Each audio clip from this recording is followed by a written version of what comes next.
Fãs e haters da Disney, preparem-se porque a sua nostalgia tá prestes a ser severamente abalada. Hoje, eu não sei se eu quero assistir esse vídeo, mais perturbadoras da Disney que existem. Não, vai estragar minha infância, conexões não. assustadoras entre personagens, aos símbolos secretamente sinistros Nossa, que são eu tinha utilizados. muito medo dessa teoria quando eu era criança. Prepare-se para ter os seus sonhos destruídos. Vamos explorar as teorias da Disney que vão arruinar a sua infância. Pior que tem muitas que são muito legais, cara. De fato, bem divertidas. Gente, eu amo esse tipo de vídeo. Amo, amo, amo, amo. Crânio misterioso. Pergunte a qualquer millennial sobre o seu momento mais traumatizante do cinema, e muitos certamente vão mencionar a cena da debandada do clássico da Disney de 1994, O Rei Leão. Mas conforme os fãs cresceram, alguns começaram a se perguntar o que aconteceu com o corpo de Mufasa. Olha, pode ser que a gente finalmente tenha uma resposta, e ela não é agradável. A última vez que vemos o corpo de Mufasa, Scar está de pé ao lado dele, enquanto Simba foge perseguido pelas hienas. Mais tarde, depois de algumas travessuras e amadurecimento com Timão e Pumba, temos um flashback para as Terras do Reino, onde vemos Scar e também Zazu enjaulado. Na cena, Scar está palitando os dentes com fragmentos de ossos, antes de pegar um crânio e segurá-lo em sua pata. E de maneira perturbadora, alguns fãs com olhos de águia sugerem que esse crânio pertence a ninguém menos que Mufasa, e que Scar comeu seu irmão morto e guardou seus ossos como troféus. Pode ser, né? Na verdade, realmente parece um crânio de leão, mas você pode estar pensando,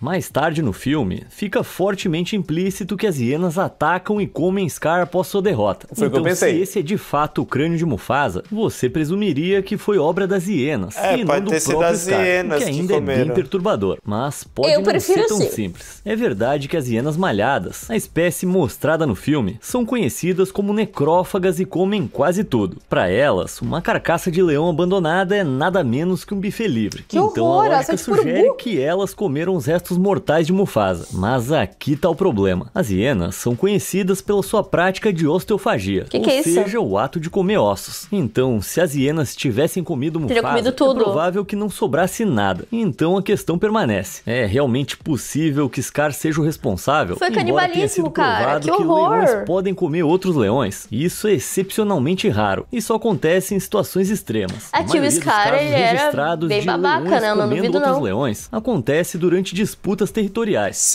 Um leão tentando assumir a liderança de um bando mata e ocasionalmente come filhotes para afirmar o seu domínio. Então, na realidade, Scar teria mais probabilidade de devorar Simba se tivesse ficado por perto. Quanto ao crânio, embora pareça um crânio de leão, é indiscutivelmente mais próximo de um crânio de babuíno, uma criatura frequentemente atacada por leões. Mas tá bem mais parecido com o de macaco. A inclusão do crânio pode ser algo mais simbólico. Embora a maioria dos filmes da Disney sejam baseados em contos de fadas e folclore, O Rei Leão é vagamente baseado na tragédia de Hamlet de William Shakespeare. Em uma das cenas mais famosas da peça, o personagem titular segura um crânio humano durante um dos seus monólogos. Então é bem provável que o crânio que Scar puxa seja só uma referência ao motivo mais reconhecível de Hamlet. Mas eu ainda não duvidaria que Scar ficasse com o crânio do próprio irmão se pudesse. E aí, o que você tem a dizer, Scar? Estou rodeado de idiotas. Sim. O Peixe do Clima. Peixe do Clima? Lilo e Stitch é um dos filmes mais emocionantes e, sem dúvida, mais subestimados da Disney. Mas uma teoria de fãs lança uma sombra triste sobre a história. Uma reviravolta trágica, mas que faz sentido. Quando somos apresentados a Lilo pela primeira vez, eu tenho que assistir Lilo e Stitch atrasada para aula de Lula, porque estava fazendo uma visita semanal ao Peixe Fofuxo para levar um sanduíche de pasta de amendoim para ele. E quando perguntam sobre o motivo da visita, Lilo diz que é porque Fofuxo controla o clima.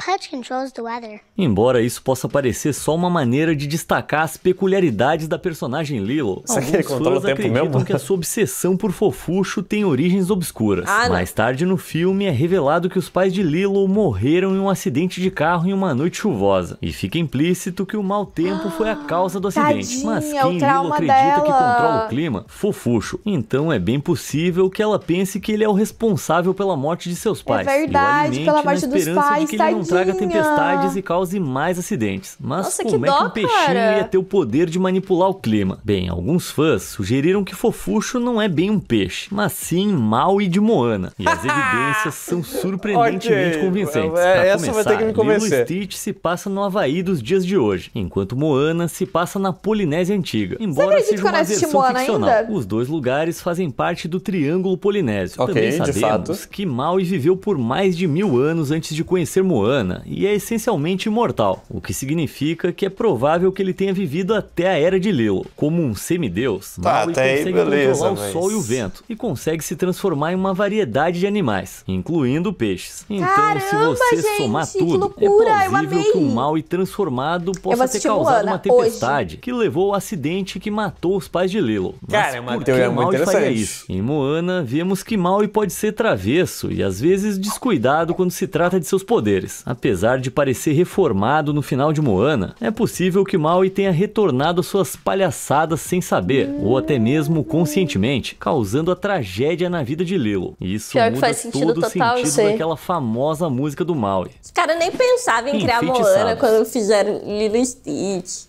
Em A Bela e a Fera, a primeira furry na história. O Castelo Encantado e se aventura na misteriosa Aloeste. Lá ela encontra a Rosa Encantada envolta em vidro. Cara, A Bela e a Fera é um filme muito lindo. Quebrados e empoeirados. Nossa, eu senti um pouquinho de medo nessa parte de castelo, Bela e a Fera. Objetos semelhantes como Lumière e Cogsworth são revelados como súditos amaldiçoados do castelo, transformados em móveis, o que levanta uma questão assustadora. O que aconteceu na Aloeste? Uma teoria sombria sugere que quando a fera se transformou pela primeira vez, seus assistentes mais próximos correram para ajudá-lo, só que foram transformados em móveis pela maldição da feiticeira. Confuso e enfurecido pela sua transformação, a fera destruiu os móveis correndo em sua direção, sem perceber que eram seus próprios súditos. Assim, a Aloeste se tornou um cemitério cheio de restos mortais daqueles que serviram ao príncipe. A teoria faz ainda mais sentido quando você para pra pensar. Se for verdade, a Aloeste é o local perfeito para esconder a Rosa Encantada, já que todos têm muito medo de encarar as carcaças de móveis humanos híbridos de lá. Mas então, realmente, sempre,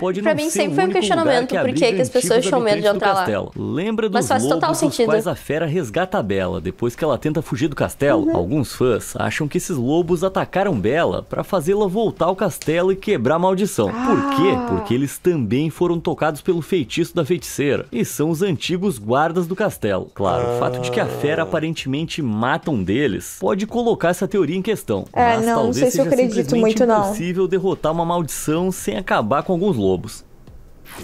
Teoria da tanga. Sempre que eu vejo coisa do Tarzan, eu lembro daquele vídeo dele segurando o cipó. Tem até uma que diz que ele poderia ser irmão de Anna e Elsa. Sim, esse eu conheço. Seus pais foram faz levados bastante sentido, pra na praia verdade. após o naufrágio. Mas hoje estamos abordando a maior questão de todas, ou a menor questão de todas, que é a seguinte pergunta: por que o Tarzan usa uma tanga se ele foi criado por gorilas? Quando vivem na selva, os gorilas deixam tudo de fora. Então, como é que o Tarzan teve a ideia de usar uma tanga pra proteger suas partes? Bem, é uma teoria absurda que pode oferecer uma resposta. E ela até tem base científica. De acordo com pesquisadores, em relação ao tamanho total do corpo, os humanos têm partes íntimas maiores em comparação com os nossos parentes macacos mais próximos.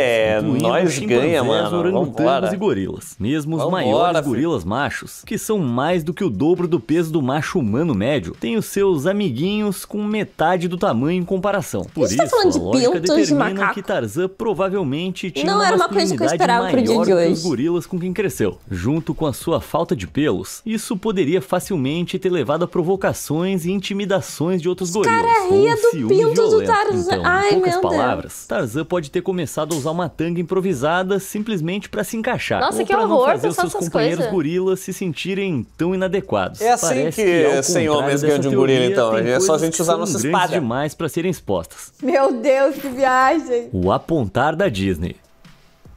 Se você já visitou um parque da Disney, é fácil ver que tudo, dos brinquedos aos lanches, é meticulosamente projetado para encantar os visitantes todo o tempo. Nossa, mas é tudo muito lindo, né? Os visitantes notaram algo potencialmente sinistro sobre um gesto específico usado pela equipe do parque. Se você pedir instruções a um funcionário do parque da Disney, vai ver que em vez de apontar com apenas um dedo, eles usam sempre dois. Embora não pareça nada demais, algumas pessoas sugerem que esse gesto tem origens perturbadoras. Walt Disney era um fumante prolífico e supostamente consumia cerca de 3 maços de cigarro por dia. Isso significava que ele estava constantemente gesticulando com 2 dedos, pelo fato de haver um cigarro entre eles. Tentando esconder esse hábito das crianças que visitavam os parques, Walt começou a adulterar as fotos para editar o cigarro, o que significa que ele sempre parecia estar fazendo esse estranho gesto de apontar com os 2 dedos. Quando os frequentadores astutos do parque começaram a fazer a conexão entre a maneira como os membros do elenco estavam apontando e as fotos de Walt, eles concluíram que era uma homenagem ao hábito de fumar de Walt Disney. Mas na verdade, a semelhança entre os 2 gestos é provavelmente só uma simples coincidência. Alega-se que a verdadeira razão pela qual os membros do elenco sempre apontam com 2 dedos é para melhorar de maneira universal a experiência do visitante. Deve ser mó legal trabalhar nisso. Recebem visitantes de todo o mundo. E em algumas culturas, particularmente as asiáticas, apontar com o dedo indicador é considerado extremamente rude e desrespeitoso. Sim. Então, os membros do elenco da Disney são instruídos a apontar com os dedos indicador e médio juntos, fornecendo a orientação da maneira mais educada possível. Embora a verdade por trás desse apontar da Disney não seja tão misteriosa, há outro gesto de mão desconcertante conectado à empresa que está bem debaixo do nosso nariz desde o começo. Alguns fãs notaram vários personagens da Disney ao longo das décadas usando esse gesto de mão peculiar, também usado para apontar. E uma vez que você vê, não consegue mais deixar de reparar. Ele surge Essa é uma teoria que eu tinha muito medo quando eu era criança. Neve, Cinderela, Alice no País das Maravilhas, A Bela Adormecida, A Bela e a Fera, Hércules, era mais fácil fazer assim. São só apenas os que eu encontrei até agora. Mas sempre o que significa? Quando vistos lado a lado, é fácil traçar paralelos entre o gesto visto em vários desenhos animados da Disney e um gesto de mão muito famoso, conhecido como rock and roll, rock and roll. Frequentemente usado em shows de rock. O gesto ganhou uma reputação bem sinistra, com algumas alegações de que simbolizaria apoio ao diabo. Será que a Branca de Neve era roqueira e a gente não sabia? Ou uma representante do próprio Lorde das Trevas? Embora uma conspiração de que a Disney esteja incentivando crianças de forma subliminar ao satanismo certamente faça sentido para algumas pessoas, na verdade elas podem estar só interpretando mal o verdadeiro significado do sinal. Originalmente, eu conheço esse símbolo como eu te amo, né? Vem da superstição e são na verdade um sinal usado para afastar o mal e não para abraçá-lo. Além disso, algumas pessoas, como Tony Sirico, ator de Os Sopranos, simplesmente apontam como um gesto semelhante a um chifre. Então pode ser apenas uma maneira dos animadores adicionarem um pouco de variedade a uma cena. Embora e a mãozinha fica delicada assim, né? Eu acho, não? Incluído intencionalmente esse símbolo. Ainda é um pouco incerto por que esse gesto de mão aparece com tanta frequência. Você tem alguma explicação para esse símbolo misterioso? Deixa a sua teoria aí nos comentários.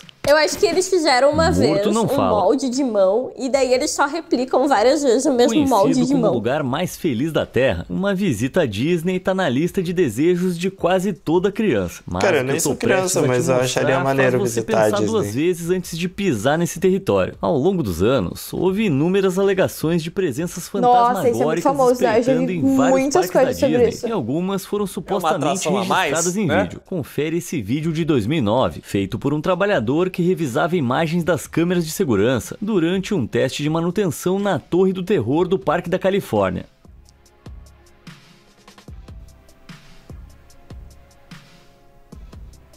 Que medo!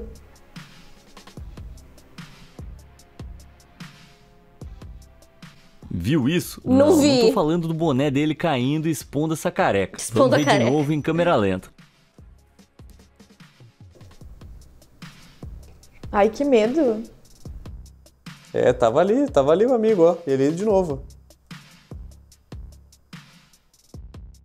Assustador, hein? Aparecem algumas figuras estranhas em forma humana. Embora não haja uma explicação oficial para isso, algumas pessoas na internet teorizaram que as falhas podem ser resultado de distorção da fita de gravação desgastada. Pode ou ser. alguma combinação de outras imagens de pessoas no brinquedo. Mas eu não se duvido, misturaram não. por algum erro de compilação. Outras pessoas têm certeza de que estamos vendo espectros fantasmagóricos. Mas essa eu deixo com você. Essas imagens, pode ter sido só editado, né, cara? Terror, são igualmente difíceis difíceis de explicar. Do lado de fora da janela, parece que um fantasma tá sentado na borda e depois desaparece. Uma possível explicação fora de qualquer coisa paranormal é que o brinquedo inclui hologramas fantasmagóricos. Eu ia falar isso, parece um holograma. Difícil distinguir qualquer vidro em que o holograma possa estar sendo projetado. Embora esses vídeos assustadores possam ser simplesmente resultado de truques de luz ou falhas de câmera, não podemos dizer com certeza. Mas isso aí não me afastaria da Disney, tá? Potencialmente mortal da Disney. Porque, é claro, pra assombrar a Disneylândia, você provavelmente precisa ter morrido lá. Não necessariamente. A maioria espera se divertir muito no parque temático da Disney. Olha que loucura. Supostamente ninguém tem permissão pra morrer na Disney. Essa teoria famosa sugere que a Disney pode alegar que ninguém jamais passou dessa pra uma melhor nos seus parques, porque eles garantem que todas as vítimas sejam retiradas da propriedade antes de serem oficialmente declaradas mortas. Ai, não é de surpreender que a Disney nunca tenha abordado diretamente essas acusações, mas alguns ex-funcionários alegam que é política da empresa evitar declarações sobre visitantes que faleceram. Mas será que isso é verdade? A legitimidade dessa lenda depende da distinção entre morte real e morte declarada. Eu achei que ele ia falar morte o local da real, morte original, matada. Declarações legais de morte geralmente só podem ser feitas por um médico ou legista, e não por paramédicos. Então, se os paramédicos fossem chamados para Disney e alguém morresse, a certificação oficial não aconteceria até chegar a um centro médico. Então, eles podem alegar que morreu no trajeto até o hospital da Disney, a lei é essa. Porém, na verdade, houve casos desses tipos de declarações em propriedades da Disney quando as autoridades apropriadas estavam no local. Por exemplo, um acidente de avião no Epcot em 1984 Nossa, e um acidente de ônibus na Disney em 1985 resultaram em declarações no local. Mais recentemente, um funcionário do Disney's Caribbean Beach Resort, na Flórida, também foi declarado morto no local em 2018 após um acidente com um carrinho. E como dizem, morto não fala. Então, casos documentados de falecimento da Disney no local sugerem que essa lenda é mais um mito assustador do que verdade. O que você achou dessas teorias da Disney? Eu achei você conhece alguma teoria obscura eu quero assistir mais vídeos. Deixa aí nos comentários e me conta se tem alguma outra teoria obscura que você gostaria que eu falasse. Pode Como deixar. sempre, obrigado por assistir. Eu que agradeço pelo vídeo. Gente, eu adorei. Eu amo vídeos, né, sobre Disney, Pixar e tal. E esse veio com várias curiosidades ali que eu não sabia ainda. Então, quero assistir mais. Sempre tem coisas novas pra gente descobrir. Teoria da Disney é um tópico que me pega muito pra conversa. Eu tenho muita coisa a adicionar, assim. Mas isso de, tipo, um filme se conectar ao outro, pra mim, é muito legal. E daí, tu realmente começa, tipo, a ver os filmes e observar um ao outro. E realmente, muita coisa conecta. Então, é muito legal, muito legal. Cara, aquela do Tarzan ser irmão das meninas do Frozen é legal de ver também. Ela é bem grandinha, então se gostou desse vídeo eu recomendo aí, do Tarzan ser filho dos pais da Hannah e da Elsa, né? Quem gostou, dá uma olhadinha lá.